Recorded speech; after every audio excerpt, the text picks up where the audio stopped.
What is out? Because we're going to get to that other... We're going to get to the floaty blue thing. Le pupille? Les pupilles. Les pupilles. No, that's in French. It's Italian. Les pupilles. Pupilles.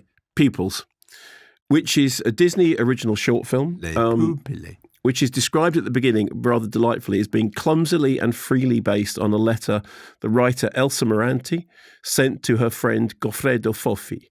It is written and directed by, and I'm very glad because they actually read this out at the beginning, so I realise that I've been saying her name incorrectly all these years, Alice Rovacca, who is an Italian... What have you been saying? Alice Rovacca. Oh, okay. Because, I mean, it's spelt the same, but Alice. So, who's an Italian filmmaker who made Heavenly Body, The Wonders, and Happy as Lazzaro, which we reviewed on the show some years ago. So, her work kind of combines magical realism and neo-realism. Bong Joon-ho is a big fan of hers. Can you just, sorry to pause, Yeah. the difference between magic realism and neo-realism usually now to delineate films which have a very realistic kind of documentary feels. If you think about something like Ken Loach, he would be inspired by Italian neo-realism. Magical realism is that thing in which magic appears to be occurring in the world, but not in a fantastical way, but in a way that is kind of oddly natural. So magical realism is strangely ordinary weirdness.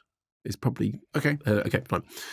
So this is co-produced by Alfonso Cuarón, who made Y Tu Mamá También, Little Princess, Harry Potter, and The Prisoner of Azkaban, which I think we are all agreed is The finest of them, Children of Men, Gravity, and Roma.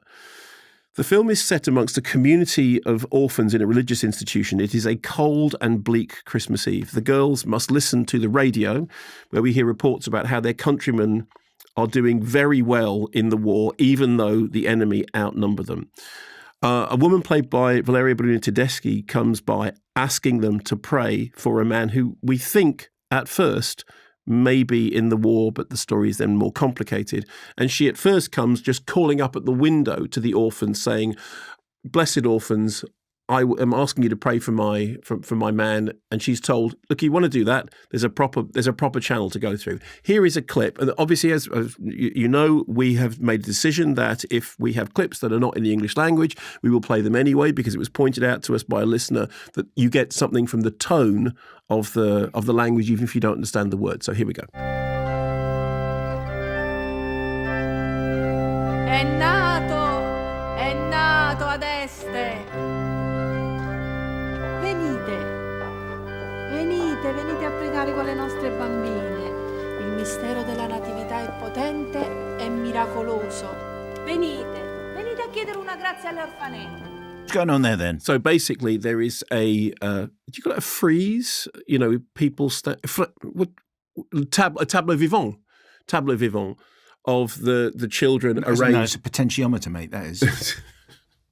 So called because it looks like a tableau, arranged in a sort of nativity setting, and people are coming by in order to give gifts to the institution, and then their prayers will be thought about by the children who are considered to be holy. So it's a way of kind of intercession.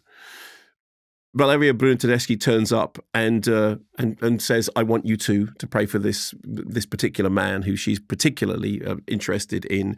And in order to win their favour, she has brought along with her a cake, which she says took over 70 eggs to make. And everyone says, "Wow, that's completely nuts."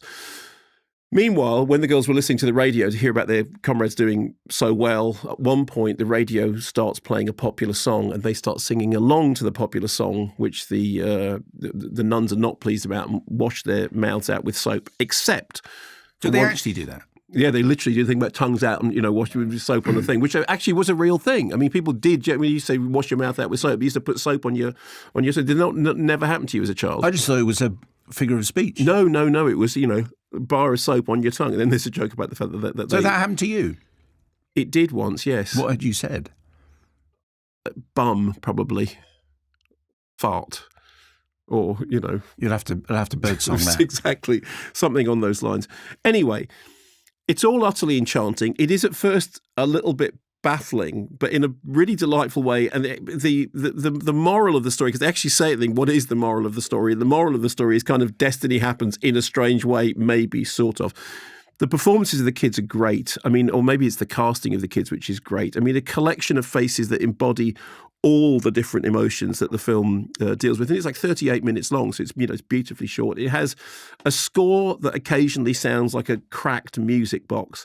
The atmosphere of the institution is really kind of beautifully captured. The whole thing has a really mischievous feel to it. And I was thinking about this in relation to Matilda the musical. It's very hard to capture childish mischievousness properly on screen. And this does a brilliant job of it. There's that thing about, okay, we're going along with authority up to a certain point, but then there is also a defiance. And you can read it as a parable about how authority needs to be challenged. And weirdly enough, I think, therefore, this sits very nicely alongside Guillermo del Toro's Pinocchio, which is a story about an unruly child whose unruliness is right. The fact that he doesn't just go along with everything that he's told to do. The fact that what he does is he breaks the rules, because obviously this is a Mussolini-era parable in the case of Guillermo del Toro's film.